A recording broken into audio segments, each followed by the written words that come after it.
Hi. Today, we're going to look at Uwe Rosenberg's Second Chance, a game for 1 to 6 players from German publisher edition Spielwiese. A game released in Germany by Pegasus Spiele and in the United States by Stronghold Games. Second Chance is the most mellow game you will ever play. Here are the components in Second Chance. Each player gets a sheet from the pad, and you are trying to fill in as many spaces as possible in order to win. You are filling them in with the polyominoes that are shown on these 3 player aid cards. There are 40 different polyominoes from 1 to 7 squares large. Not every possible combination of squares is shown, but this is what's available in the game and what is contained on the 40 cards of the player aid deck. You have 13 starting cards that show different combinations of 8 cards, and you are going to take one of these cards at random and draw it in your grid. Let's just say I do something like this. And every player is going to have a different starting point, so we will all be valuing these squares and polyominoes differently over the course of the game. You want to fill it in so you keep track of what you've already played, and then you're going to shuffle the deck. And on a round, you reveal 2 cards from the deck, and each player chooses one of those cards to add to their grid. And each player can choose the same card or a different card. Doesn't matter about that. And then you mark it off. You can fill in however you like. So I got this one. You're rewarded for filling in squares as quickly as possible, because if you are the first player to fill in all the spaces, you win and the game ends. So I like this. It doesn't fit anywhere nice here, but you don't have to make things connect. So I can come over here and hopefully work to fill that space later. And this is the course of the game. Fill things over, flip things over, draw, and continue. In addition to playing competitively, in the loosest sense of the term, you can play Second Chance as a solitaire game in which you play 3 complete sheets, and you try to have fewer than 10 empty spaces across all of those sheets. I'll demonstrate the gameplay a bit more, but on a sped up basis.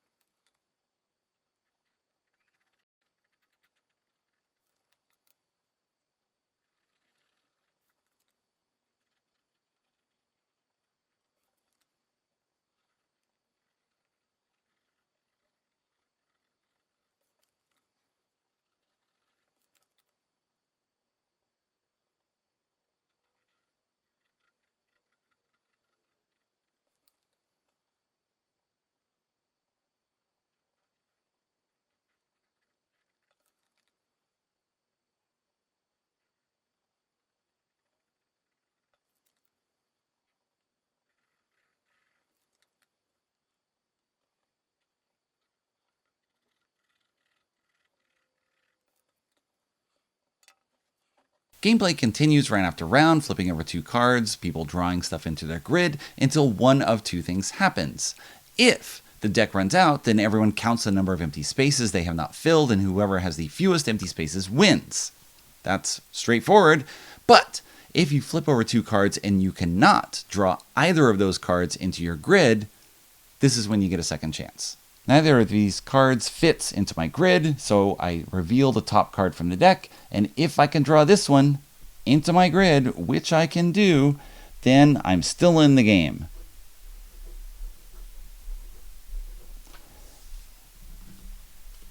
I flip over 2 more. Oh,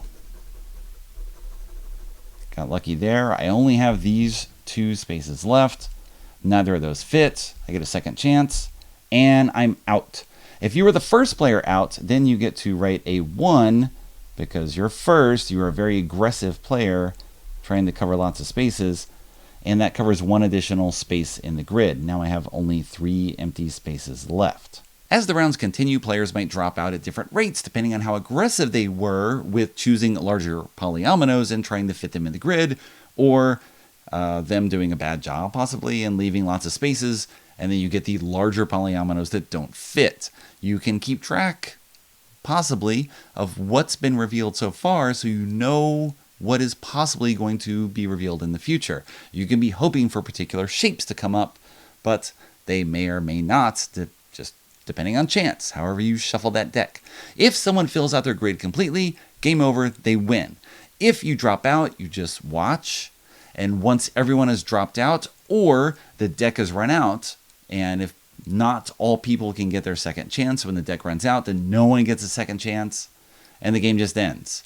So everyone's going to drop out, or the deck will run out, or someone will win instantly. And when someone does not win instantly, you then count how many empty squares people have, and whoever has the fewest squares wins. If there's a tie with people who have dropped out, and one of those people has the 1, and multiple people might have a 1 in their grid if they have dropped out at the same round, they both got a second chance, they failed their second chance, they might both have 1s. Anyone who is tied and has a 1 beats anyone who doesn't have a 1. Aggressive players are rewarded for trying to fill things up quickly. In this solo game, I got almost all the way through the deck.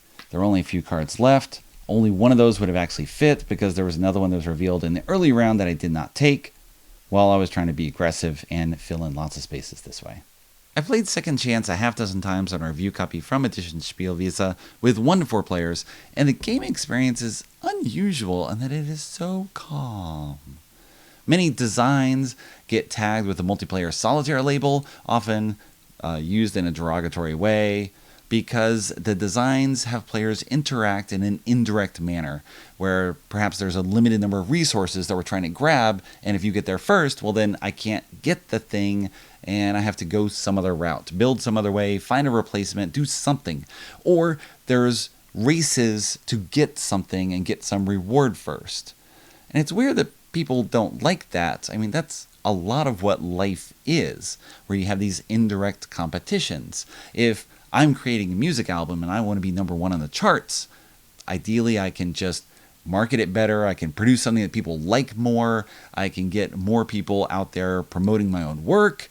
I'm not going to go and slit the throat of my competitor in order to keep them from getting above me on the charts. I just have to do better, or have to do it first, or have to time things right, or just make things work for me in order to be at the top.